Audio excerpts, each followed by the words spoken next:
Good morning, everyone. Welcome to this live webcast, and this is Financial Planning Week 2020 at the CISI. This particular event is really looking at the importance of protecting your financial plan. Now, having a financial plan is really important.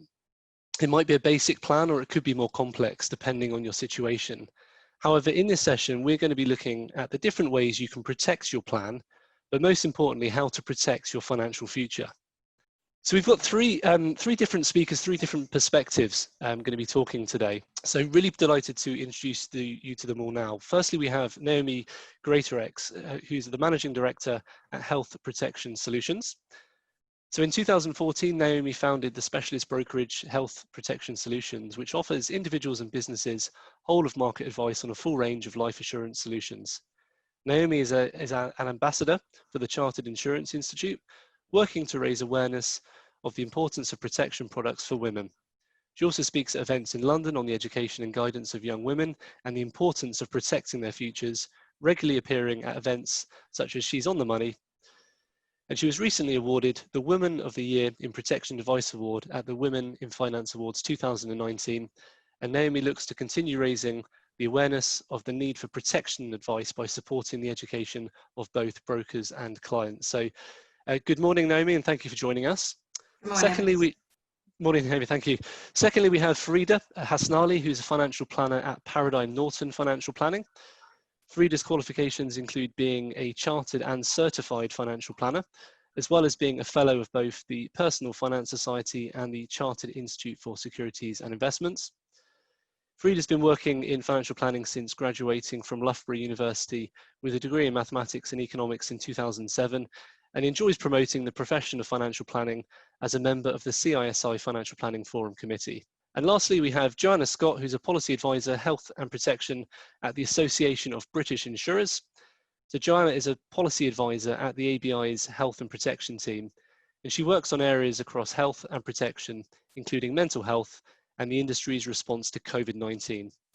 Prior to this role, she was the policy assistant at the Conduct Regulation team from July 2018 until September 2019, working on policy areas such as vulnerable customers. So thank you all for joining us. Excellent and varied panel. Really interested to hear all your different perspectives on this topic of protection. So firstly, if we can come to yourself, Naomi, and then, as I say, we'll be hearing from Farida and Joanna afterwards. So good morning, Naomi, and over to you. So good morning, everybody. My name's Naomi. My business, Heath Protection, offers consumers full protection advice.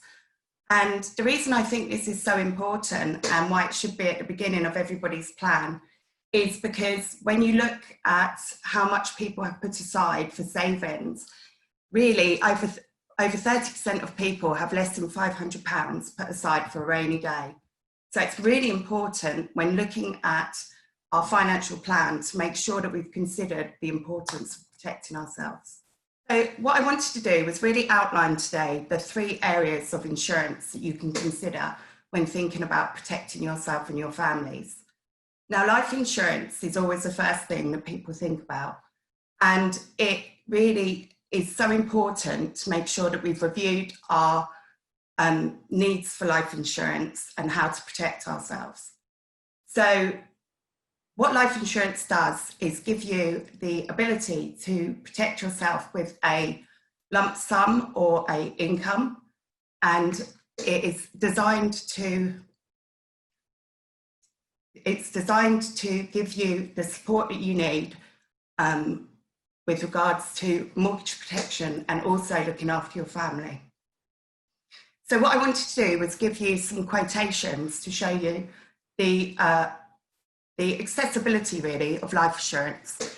So here you can see there's a £200,000 quote, and what this is doing is looking at protecting your mortgage with £200,000 worth of life insurance. Now, this quote was based over 30 years, and the couple that I've quoted on are both 35. And what you can see there is the premium is only £14.78. So what this gives us is the opportunity to protect ourselves and our families and make sure that we've got a lump sum available if one of them was to die, with a monthly premium of less than £15 a month. So you can see that there really is an ability there to protect yourself at quite a small premium. So this would be written on what's called, if you were a couple, a joint life basis. And what that means is that on a joint life first death basis, if either of you were to die, that life insurance would be available to pay to the other person.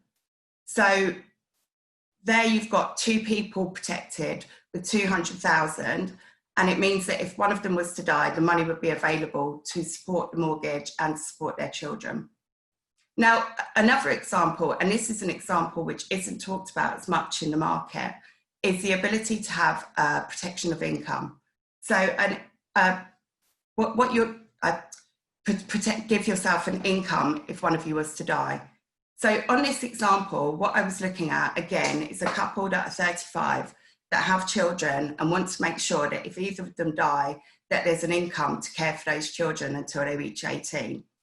In this example, if one of those people, one of the couple was to die, this income would pay £20,000 a year for 18 years.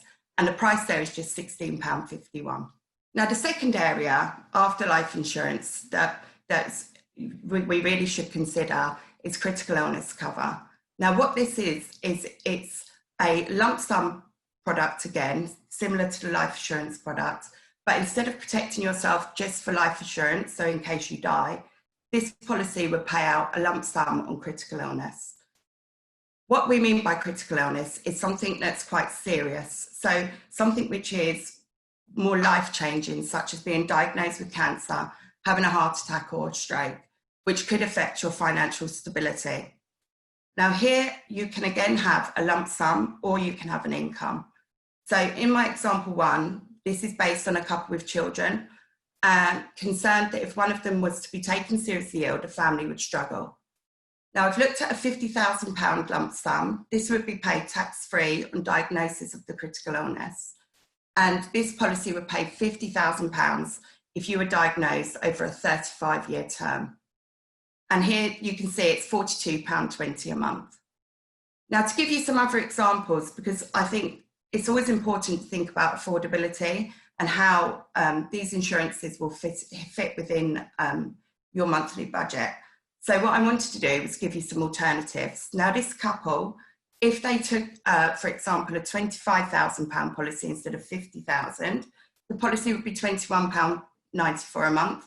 And in example 3, you can see if you reduced that and took it out in a single name, so rather than a joint name policy, a single policy, so in one of the couple's names, for £25,000, that would cost you £14.46 a month. The final point, and this for me is the most important point with regards to protecting yourself, is really looking at income protection. And this is the area which I feel is probably least discussed. But what income protection does is give you the ability to protect your income if you're unable to work for any reason. So if you are an employed person and you get, for example, a month's worth of sickness, what you would do is take out an insurance policy, the income protection plan, to cover you after month 1. So what this would mean is that you would have that income guaranteed to you and paid to you on a tax-free basis if you were unable to work for any reason. So in my example, I've given an example of either a male or a female, because the premiums are the same, 35, who earns £30,000 a year and gets paid 4 weeks worth of pay through their employer. This insurance policy would then pay for month 2 a tax-free income of £1,500 to age 67. Now, there's 2 options here. You can either take a full-term option, which means that that policy will pay out every month £1,500 for the whole term of the plan. So in this case, to 67, if you were unable to work and diagnosed with an illness or were involved in an accident. And in the second example, the budget income protection, this would pay you a maximum term of 2 years and it would cost you £16.82. So again, what I wanted to show was there's different options for every budget, and dependent on what people have, have the need for, you can fit within any budget. So is it worth it? And I think this is a really important question, because life insurance, critical illness and income protection aren't requirements, they're choices that we make be protected. And other things can get in the way of that. I think of insurance a lot. I think insurance can be one of those things that you think, you know, comes last. It's something which comes after things like car insurance or home insurance. But it is really important, because rather than insuring your car or insuring your home, you're insuring yourself and ensuring your financial stability for your family. So I just wanted to give you an example of, you know, what I pay out each month. So I pay £65 a month in my car insurance, £15.99 a month for my phone, and for contents insurance I pay £38.99, and pet insurance for my dog Lola is £36.99.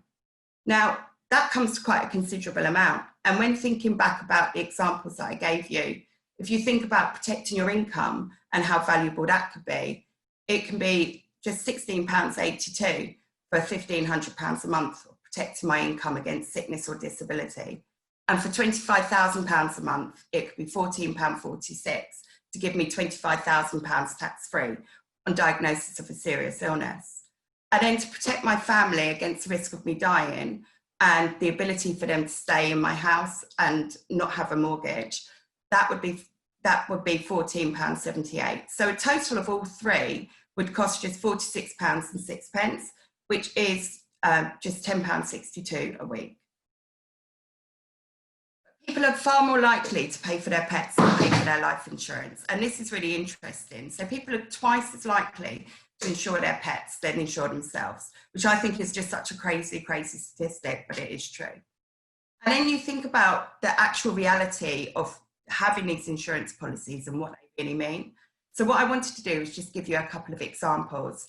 So this is my friend Emma, who recently made a critical illness claim on her policy. So she had recently changed jobs and had, but was fit, non-smoker, and had read about a breast cancer awareness article on Facebook. And she talks about this a lot, actually, and went to her GP, was referred to tests, and had stage 3 breast cancer. So now cancer-free, and has, but was not able to work for a few months, but had access to private medical insurance so she could have her treatment, income protection, so she was supplied with a monthly income because she'd recently changed her job, and critical illness cover, which gave her a lump sum, and was able to successfully claim on all three. That's actually that's the campaign which was run, which she saw on Facebook. So I just wanted to share that quickly. And then another example, and this is really trying to show, you know, how different, I guess, life can be. A story about my friend Wayne, who is 51 years old, fit and healthy, non-smoker. He was self-employed, so didn't have the support of his employment, and was involved in a car accident on his way to work. What happened was actually it was some high speed chase, and he got stuck in the middle of it, and through no fault of his own was really quite badly injured. Suffered 4 broken ribs and a punctured lung, and was not able to work for many months.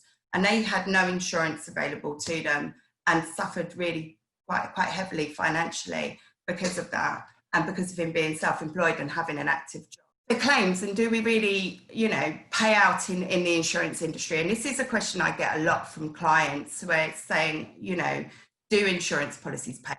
Now, I've done this presentation actually live to people, and the number I usually get is between 30 and 40% is how much people think is. Now you can see here, these are claims just from Aviva, and you can see that a vast amount of money was paid out by just this one insurer. 563 million in life insurance and 354 million in critical illness. And 98.9% of claims were paid for life cover, and 92% of claims just over in critical illness. So just to share quickly with you, because it's always interesting to get an idea of what people think will be the percentages in different areas of people getting diagnosed with illnesses and where policies pay.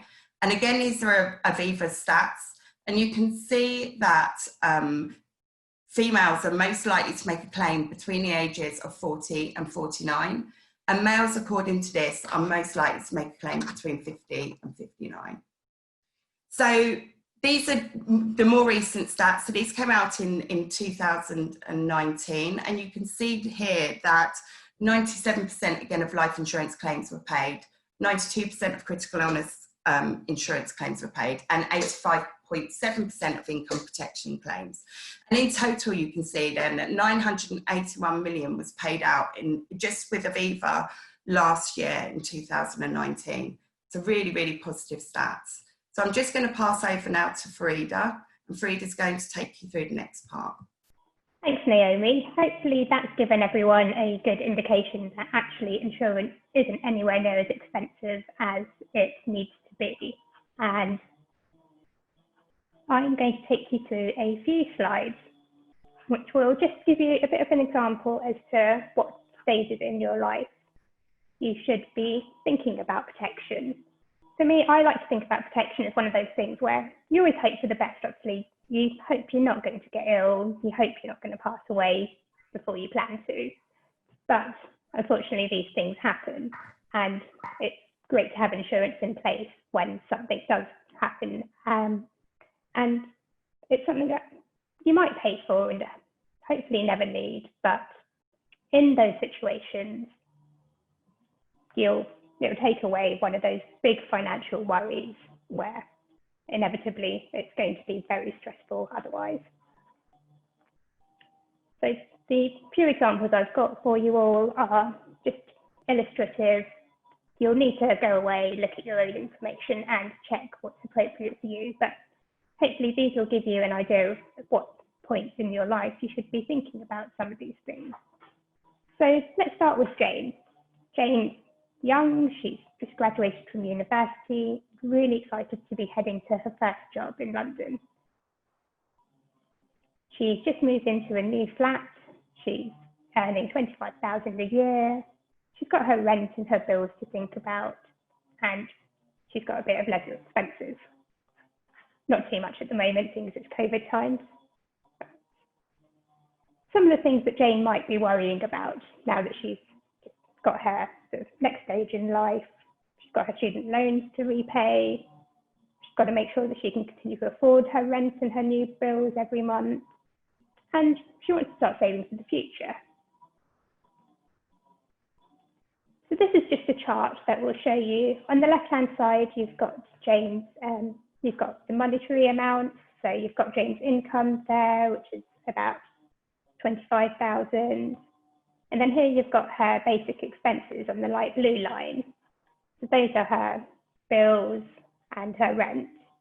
And then the black line at the top includes all of her additional leisure expenses. So you can see there's a little gap there, and that means that after paying for all of that, she's got a little scope to be able to save.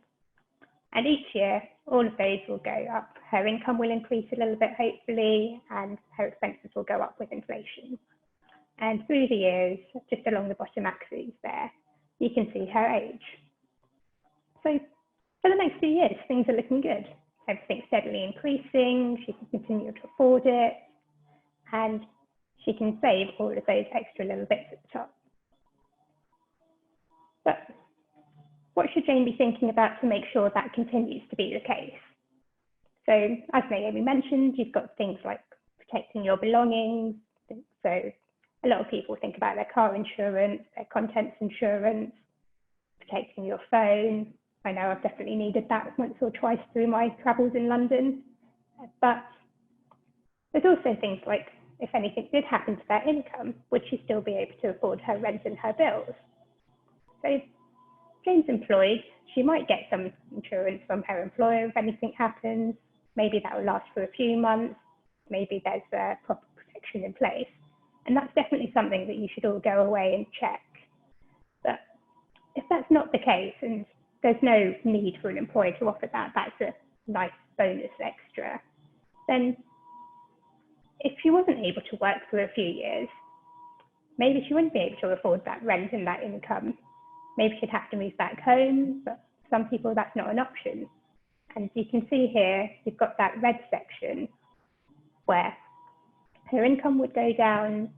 So this bit here includes taxes. So the need would go down as well, which is why you've got that gap. But she would need some help. And you remember that Naomi mentioned income protection. If Jane was able to afford just about £20 a month or something, then she'd be able to receive some income, and that would help to go towards those bills, towards her rent, and hopefully she can then just focus on looking after herself and getting better. And next up, Jane meets a nice boy. Hopefully he's a pianist, but who knows. But they fall in love, they're really happy, and they decide to buy a house together. That, again, all looks great. You've got that additional income coming through. They're now both working. They've got that mortgage, which they'll hope to pay off in 20 years' time, so you can see a little dip in their expenditure there. And then you've got their scope when they retire. Both looking to retire at about 65, so you can see the income coming down. But because they've had all of this excess income, they're able to save up and have a really happy retirement, enjoying doing all of those things that they'd always planned to. But again, thinking about the same sort of things, how do they continue to pay the mortgage? How do they continue to pay the bills? If anything does happen to the house, what should they think about? So hopefully they'll have those income protection policies already in place. But at each point, when something changes in your life, you should always review what cover you have to make sure that that remains appropriate. But they'll also then have just taken on this big debt, and that will be the mortgage. So if anything happened to either of them, how would the other one cope? Would they still be able to pay that themselves? Chances are, possibly not. So just looking here, Ferdinand passes away, unfortunately, a few years after they've just started that mortgage. So Jane can just about still afford to pay off everything. But when it comes to retirement, she hasn't had anywhere near as much excess money to be able to save, and she would run out or should have to compromise and maybe not do half the things that she was really looking forward to doing when she had the time to. But if we had some life cover in place, some of mortgage protection, then Jane would receive a large lump sum that would be able to help towards all of those bills, the mortgage. She could either pay off the mortgage as a lump sum at the start or leave that in place and just have that money in the background, which would then be available for her to cover the retirement in her later years. And let's think about going forward a few more years after that. Jane and Ferdinand find out they're expecting twins. Super exciting, but how do they plan for that? Again, I've heard children are expensive, so especially when you double that, they're going to need a lot more looking at that excess income. So at the moment, they're doing fine, they can still afford that, and you can see the next few years, looking at sort of the next 20, 25 years, the twins will graduate and then hopefully become independent and earn their own money. But how do you make sure that they're going to be okay if anything did happen before that to Jane or Ferdinand? So you've heard Naomi mention that there's two things you can get with life protection. You can either receive a lump sum, or you could also receive an annual income. And that would come depending on how much you require. You think again about what the rent will be, what the bills will be, whether or not you think you'd rather have the mortgage paid off. And then you just need to think about the additional expenses that you'd need to cover for the children for the next few years. And that can be a little bit cheaper because you're not necessarily having to provide for as many years. So sadly, this time Jane passes away a few. The twins are only 5 at this point. How's Ferdinand going to cope? Maybe he can continue to work, but maybe it's actually too much and he'd need to stop.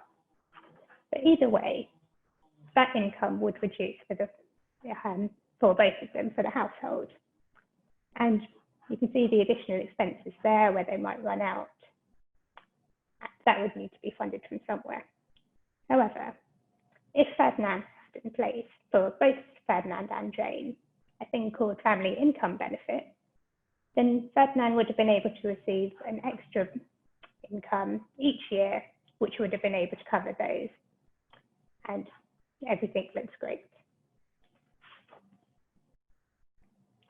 So in essence, it's really about hoping that nothing ever happens to you, but just in case, it's good to plan for it. It's good to make sure that you have something that's available if you do need it. And I think we're going to do some questions at the end. So for the moment, I'm going to pass over to Jo, and she will tell you a bit more about why exactly you should have income protection in place, but also some of the reasons people think of not doing it and dispelling some of those myths. Thanks, Frida. Hi everyone. So just following on from Naomi and Frida's helpful overview of the different products out there and how that ties into a financial plan. As Frida just said, I'm going to give a bit of an overview from an industry perspective, where I look at some research that we've done on falling out of work and then people's perceptions around this, and then also how this ties into insurance. So firstly, just a bit about what we do. So I work at the Association of British Insurers, which is the voice of the insurance and long-term savings industry in the UK. So our main role is to get the right people together and engage with government and regulators on any issues that arise, but also to help boost consumer understanding of different products and kind of encourage a competitive industry through an open dialogue.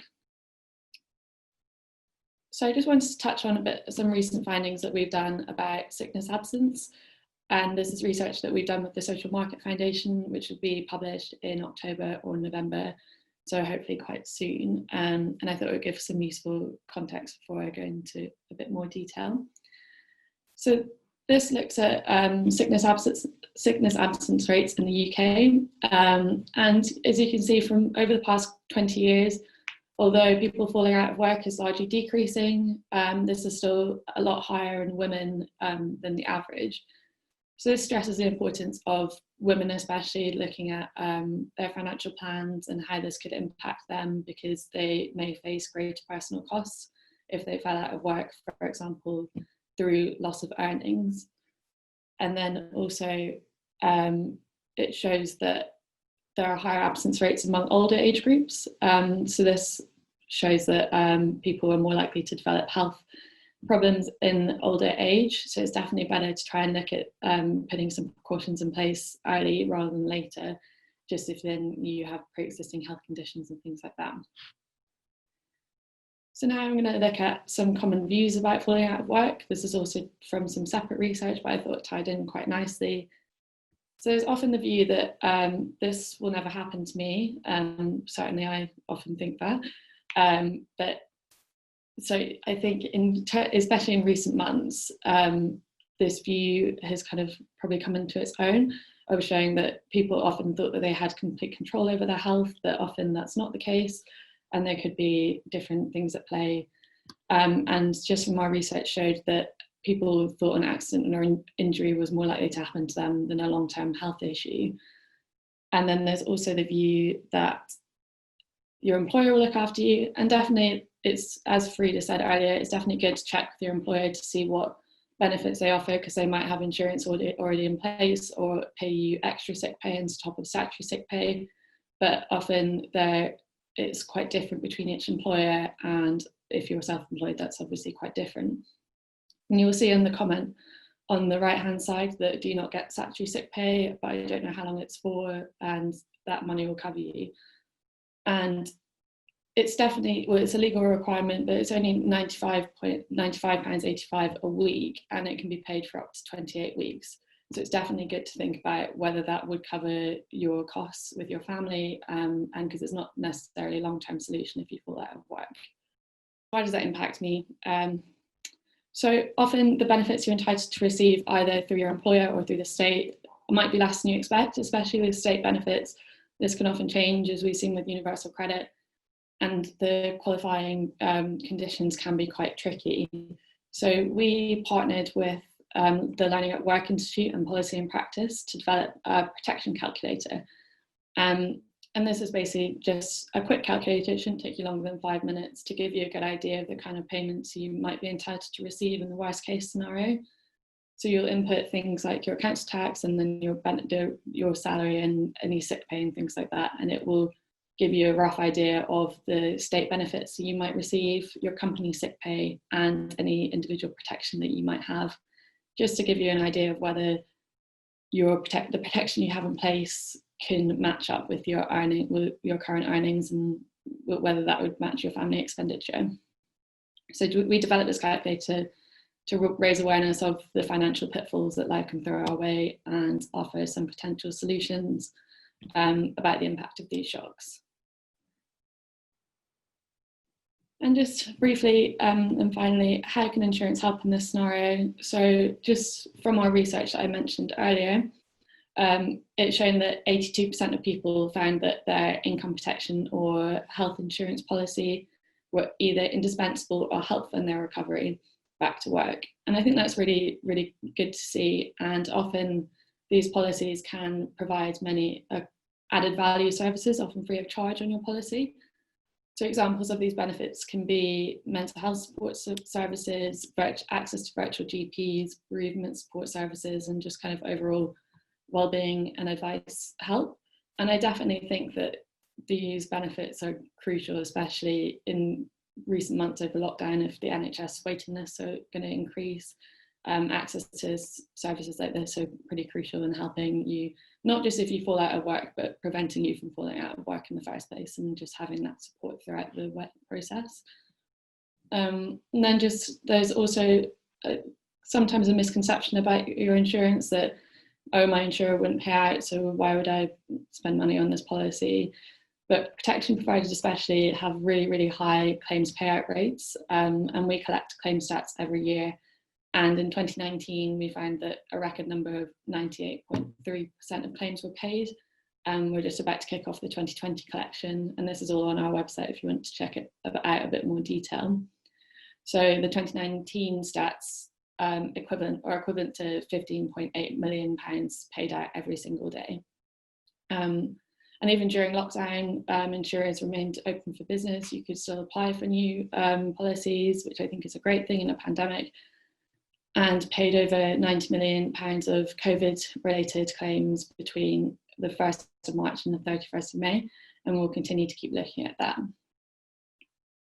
So I just wanted to end on a few top tips that both Naomi and Frida probably mentioned as well, but just it's really key to check with your employer and see what protection you could already have in place through them, and look at if that matches up to what you can pay out, and definitely speak to a financial advisor who can help find the right cover for your needs, and try out our protection calculator, because it can just give you a good overview of what payments you have in place or how you can support your family if you fall out of work. So I think we'll move on to questions now, but thank you very much. Thank you, Joanna, that was excellent. Thank you, Naomi, and thank you, Farida. Some really good perspectives there on the protection world and how it can really sort of underpin your financial future. So thank you there. I've got a few sort of comments and observations myself, so we'll come to those in a moment. Just wanted to pick up on one question that we've just had come into the Q&A. Please do put those in now, by the way. If you've got questions, then we'll be taking those now. The first question we have, and perhaps it's one for maybe Farida. The question is there a correlation between receiving general financial planning advice and taking out life protection or critical illness cover? I think there probably is. I think it's one of those things where when you see a financial planner, they'll look at the health of your finances overall, and one of the things they will consider is whether you'll still be able to afford everything if anything did happen. And in some cases, people won't necessarily have a shortfall. Some people won't always need life cover, but it is something that we would assess as one of the first things we look at for requirements with new clients. Yeah, is there a rule of thumb, Frida, in terms of what people would spend on protection? In terms of their net pay and what they receive each month. Is there a rule of thumb on what would be, or is it acceptable, or is it down to the plan and the individual? I think unfortunately it's probably a difficult one to answer there, because it is very much dependent on people's circumstances. Some people will be absolutely fine with the cover they receive from their employers. They wouldn't need anything in addition to that, whereas other people might need to top that up. Or yeah, and I guess speaking to that. Yeah, and I guess either speaking to a financial planner or someone like Naomi who's working as a sort of a broker to help, there's a lot of different products available. In an ideal world, you might have a lot of those, but it's managing what you can do and working out priorities, I guess. And as Naomi sort of indicated, it doesn't have to be expensive. There are some very affordable solutions out there for people to help. And so no, I think definitely get to check with your employer is the number one. You might be pleasantly surprised with what they provide, but it's just plugging those gaps as well. So I think that's an important point to take away there. Naomi, what's your sort of experience with speaking to clients? Do you generally find that there's certain policies, certain types of protection that are more widely used? I'm just trying to think with our audience today, perhaps looking at sort of reviewing their existing protection, or if they don't have protection in place. What would your sort of observations be on who you speak with and deal with? I think, that's interesting actually. I think when you're speaking to clients initially, I think they're not necessarily aware of the products that are available. So I found more recently that people have wanted to talk more about income protection and protecting their income and how that fits in with what they get through their employer.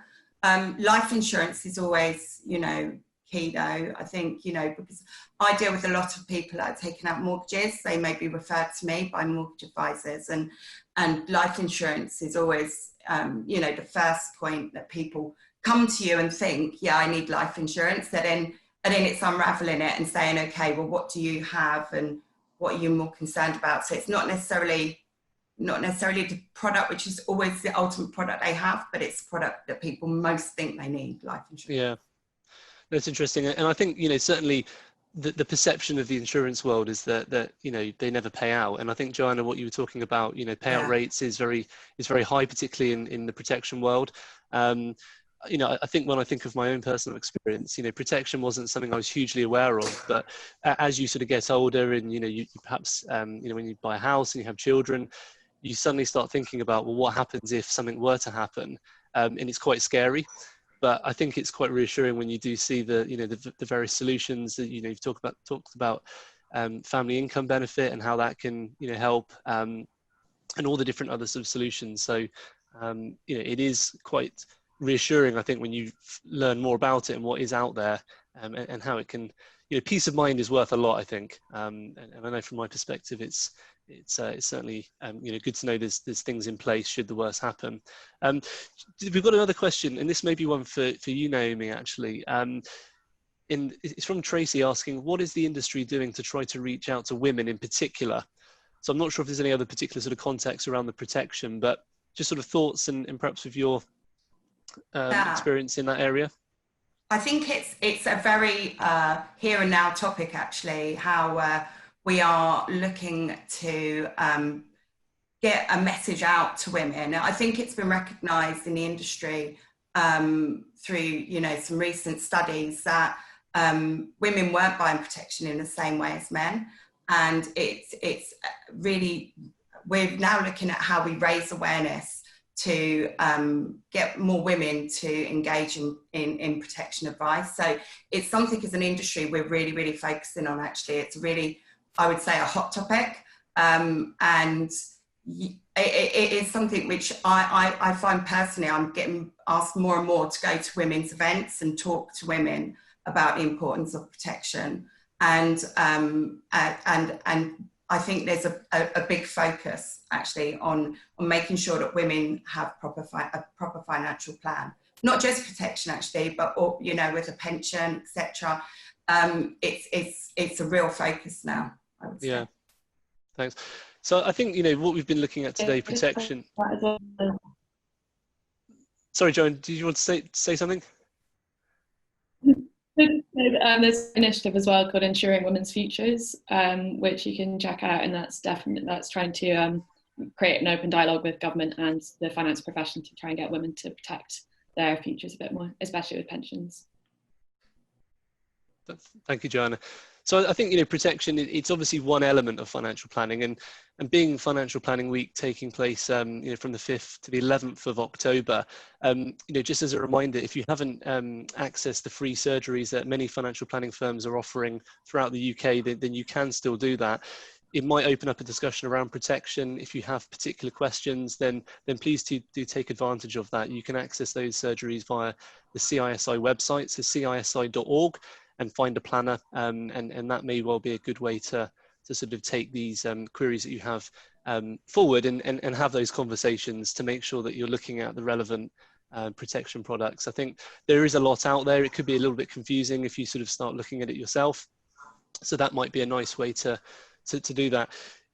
In terms of, before people do that though, Frida, let's just say that, they want to kind of do their own due diligence and understand more about the topic. I know sometimes it's easier to have those conversations if you know a little bit more yourself. What resources would you say? Where should people maybe go to have a look? What websites would you recommend? Is there anything, either Frida, Naomi, or Joanna, that you would recommend? If I pass this to Jo, because I think the PERSI calculator is probably a great place to start. Yeah, definitely, and we're trying to work with MAPS as well, the Money and Pension Service, to raise awareness about this too. So looking at their website, and we're going to hopefully be linking the calculator from their website. So definitely check PERSI out. I can send the link around. I was going to say, would you be able to pop that in the chat if you're able to? And again, Frida, Naomi, if there's anything else that you think of, please do put that in the chat. I think these things are really valuable in terms of understanding and learning about this particular area. So just sort of, really thank you all for your time. Before we sort of close, maybe we could finish on, the one thing that you would recommend people sort of go away and think about. I know we've spoken about sort of speaking to your employer. I think that's quite important. Are there any other things that people can be doing to as a next step? I think these things are great, but it's trying to sort of, make sure that people act on these. In no particular order, what would your thoughts be as the one thing to do after this webinar? I start. I'd probably pinpoint people towards Paradigm Norton. We've created a sort of top 10 tips, which will just give you a bit of an introductory guide as to where you should start in terms of assessing your current finances, and then what areas you should be thinking about going forward. And there should be a link to that through the CISI Financial Planning Week page. Thank you. Sorry, just to add that, speak to your employer and just understand exactly what sick pay that you could get, because often if it's just statutory sick pay, you might want to think about taking out more on top of that, or just the other benefits that they might offer as well. I'd say also it's important to review what you've got. So I think it's very easy for us to take out insurance and then never review it. And I think if you've taken out insurance with a mortgage and you think, I think it's really important to pick it up and review it and look at exactly what you've got already. I think yeah. No, there's some really practical and useful sort of tips to end on. There is one final question that's just popped in, and it's actually quite a relevant one.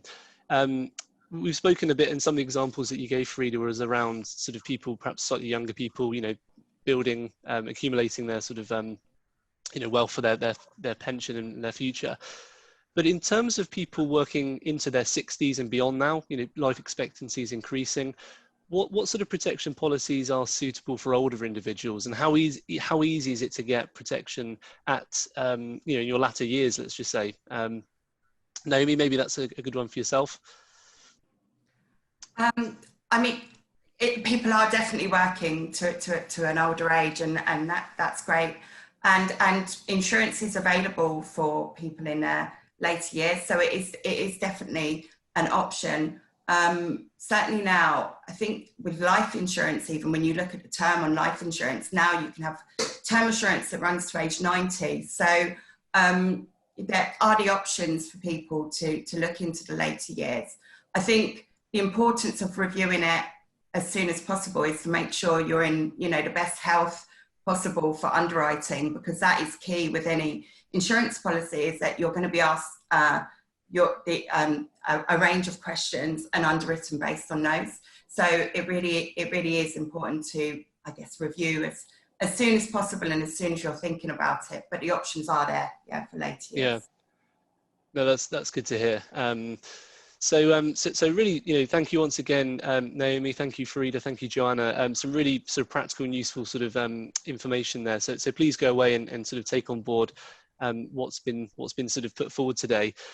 So again, just a final reminder. So Financial Planning Week is running until the 11th of October.